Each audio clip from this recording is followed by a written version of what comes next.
Cultura Informa. Opinião. Ele está chegando com a opinião, os comentários, o professor e analista político, Rafiê Delon. Boa tarde, Rafiê. Seja muito bem-vindo ao Cultura Informa. Boa tarde, André, meu amigo Tony Maciel. Tô ficando importante esse negócio de analista, viu, André? Obrigado por essa parte que me toca. Viu? São várias funções, vários cargos, né, Rafiê? É verdade. Boa tarde a todos os amigos da Rádio Cultura. Que bom estar com vocês aqui nesse Segundou, André e Tony. Prazer é nosso, Rafiê.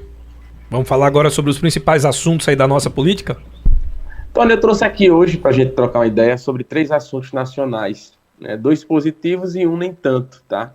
O primeiro é a gente reiterar aqui junto ao ouvinte muito atento da Rádio Cultura, né? Um número considerável do Tribunal Superior Eleitoral. A gente vinha comentando muito sobre isso durante as semanas, assim também como também a própria Justiça Eleitoral, que foi em relação ao prazo final 4 de maio para a emissão do título de eleitor. E os números são positivos, Tony, quando você observa aí que mais de 2 milhões de jovens entre 16 e 18 anos tem agora a sua principal arma, a sua principal ferramenta para escolher quem acha interessante como deputado estadual, federal, senador, governador e presidente da República. É um número histórico do ponto de vista dos últimos levantamentos que o Tribunal Superior Eleitoral teve, né? Só para se ter uma ideia, é um aumento médio de 47,2% em comparação ao mesmo período de 2018, e não tenha dúvida que isso é algo positivo e que traz uma nova esperança, uma nova condição diferenciada no que diz respeito ao formato da eleição deste ano.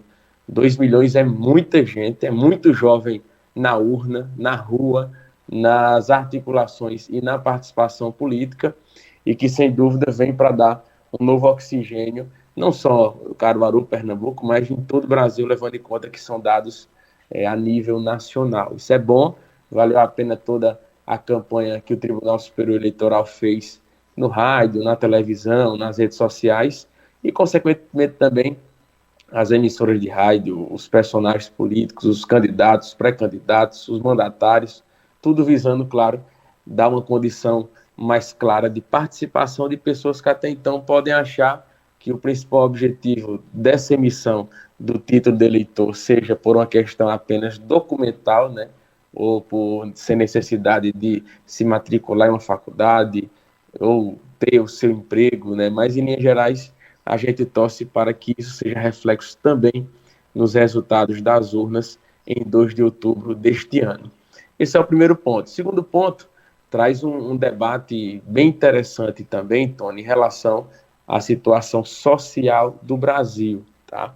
O fim do chamado AE, né, que é o auxílio emergencial, que se findou em outubro de 2021, fez disparar o número de famílias que existem hoje numa situação de extrema pobreza no Brasil, e fez com que o chamado CU, né, o Cadastro Único do Governo Federal, crescesse consideravelmente. Só para se ter ideia, nos últimos 5 meses, 2,6 milhões de famílias nessa faixa de renda se inscreveram no sistema que dá acesso ao chamado Auxílio Brasil, que, como sabemos, foi o programa VES, né, que substituiu, melhor dizendo, o até então Bolsa Família desde novembro do ano passado. Então, os dados são do próprio governo federal, da pasta que cuida disso, que é o poderoso Ministério da Cidadania.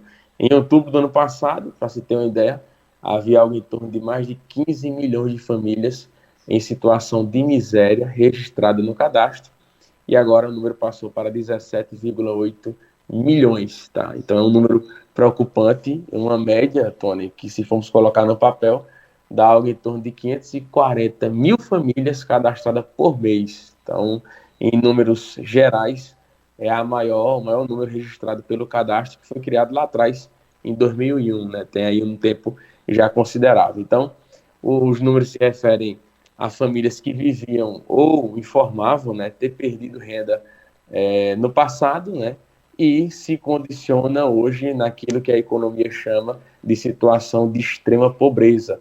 Aí o ouvinte da Rádio Cultura, sempre bem questionador, né, pergunta, mas Rafael, como é que a gente pode tratar alguém que está nessa condição de extrema pobreza? Então, de acordo com os dados nacionais, é alguém que tenha uma renda mensal em torno de R$ 105. Se a gente for fazer um paralelo aqui, Tony, uma renda de R$ 105 é você viver praticamente com um botijão de gás por mês, tá? Levando em conta o valor. Eu comprei um botijão essa semana por R$ 102. E pode parecer algo distante da nossa realidade, Tony e André, mas eu tive a oportunidade de fazer uma visita a uma família em um determinado local aqui de Caruaru, que também não é uma realidade só de Caruaru, viu, Tony? E eu pude observar que a pessoa que estava preparando a nossa janta desligou o botijão de gás e, consequentemente, religou, se assim podemos citar, o chamado e até então finado fogão de lenha, tá? Então, a gente não pode achar que é uma realidade que está longe do nosso dia a dia, Tony e André, porque é algo que está cada vez, infelizmente, mais próximo dos lares das famílias brasileiras. Então, por conta dessa alta no número de famílias, né, o número de beneficiários do programa cresceu de forma considerável desde o dia que foi lançado. Só no mês passado, mês de abril, o governo pagou cerca de R$ 18 milhões de benefício, o que dá uma média aí de R$ 409, R$ 410 por família. E mesmo assim, aí é um dado também que é importante a gente fazer a maturação, é que existe uma fila de espera, Tony, de cerca de 1 milhão de famílias, tá?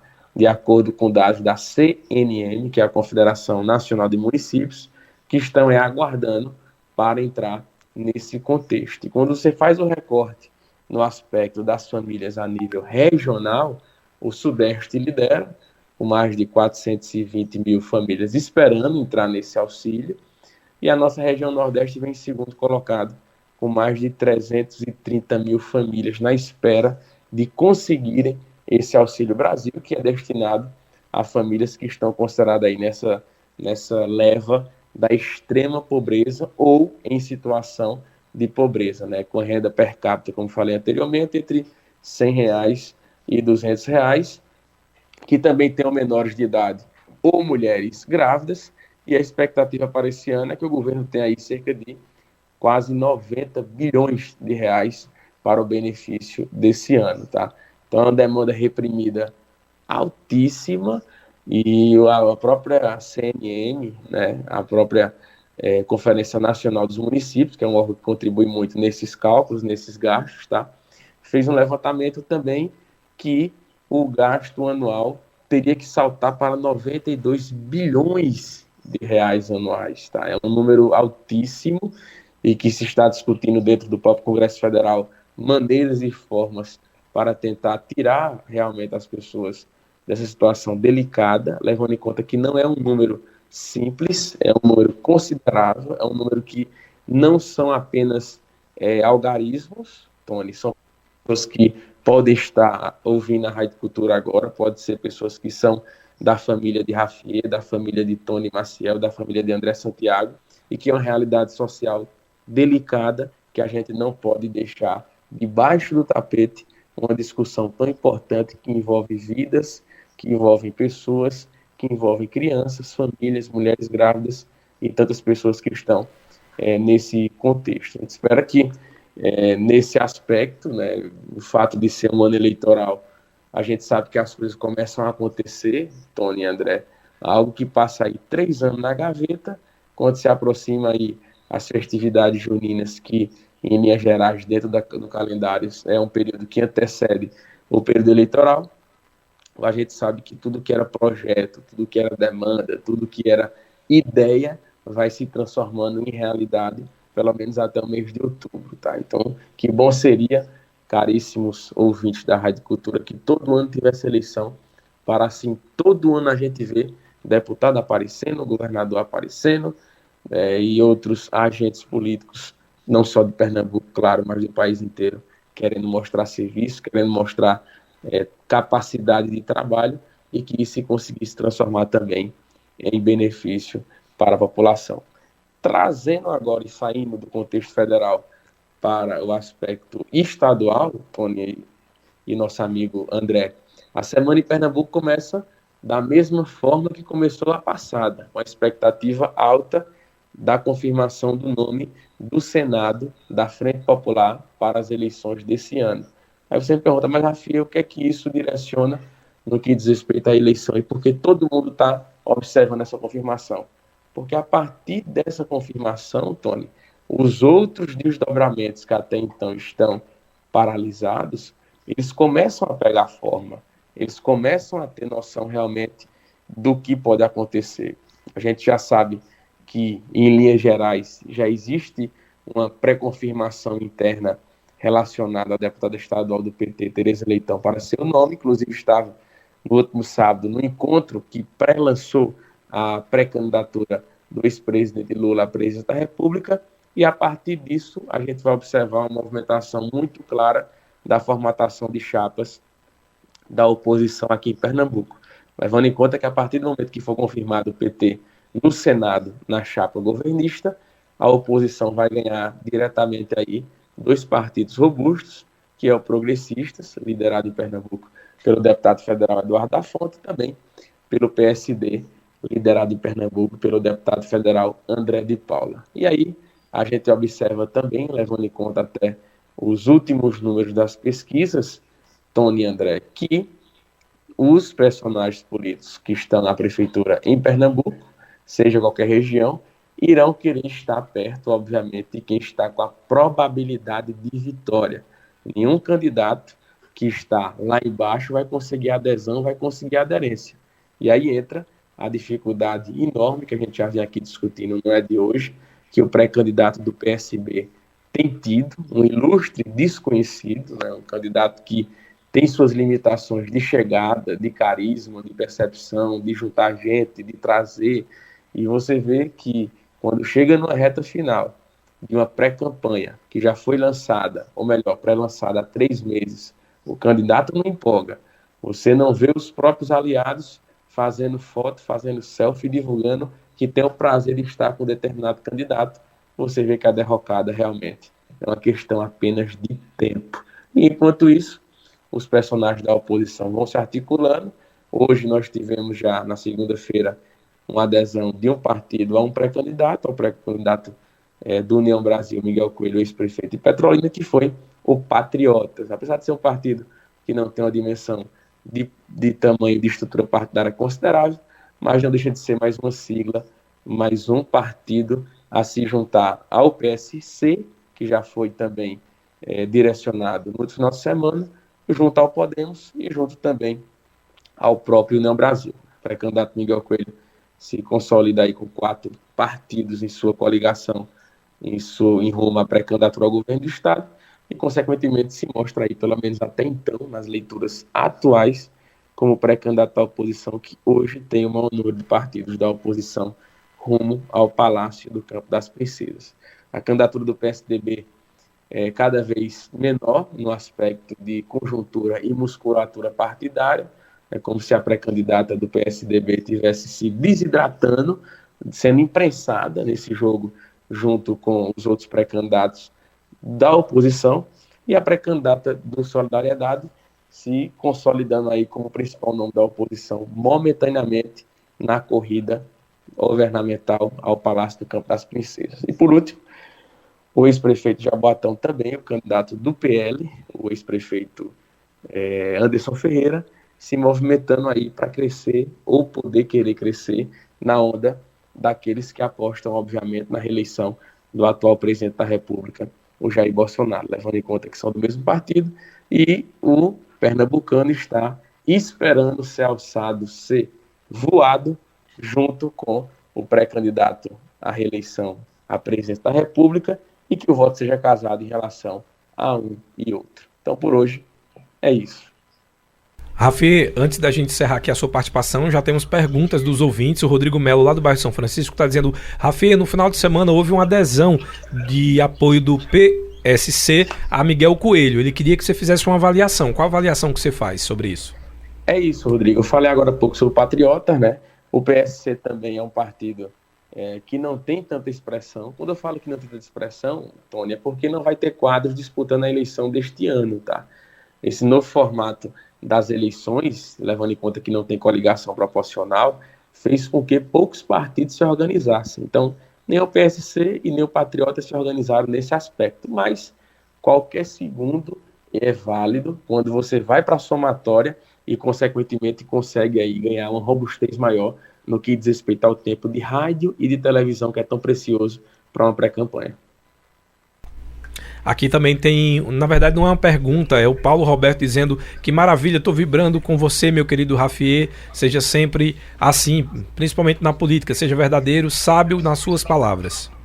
Ô Paulo, obrigado. A gente tenta, claro, ser colaborativo, propositivo e sempre, Tony, trazendo informações com conteúdo, né, embasado em dados reais, né, não em fake news, para consequentemente informar e muito bem informar o ouvinte da Rádio Cultura. E só tenho a agradecer as pessoas que me encontram, viu, Tony? Eu estive ontem lá no Residencial Chique Chique, nossa amiga Antônio Fiscal, Dona Xoxa, Amaral, Gilmar, e todo mundo lá dizendo: Raffier, estou sempre acompanhando os comentários na Rádio Cultura, gosto muito, estou na hora do almoço, ligo o radinho lá, escuto os comentários, e isso é gratificante. A reciprocidade do trabalho que a gente vem desempenhando, Tony. O Emanuel Antônio mandou uma pergunta também, dizendo assim: nem primeira, nem segunda, nem terceira via.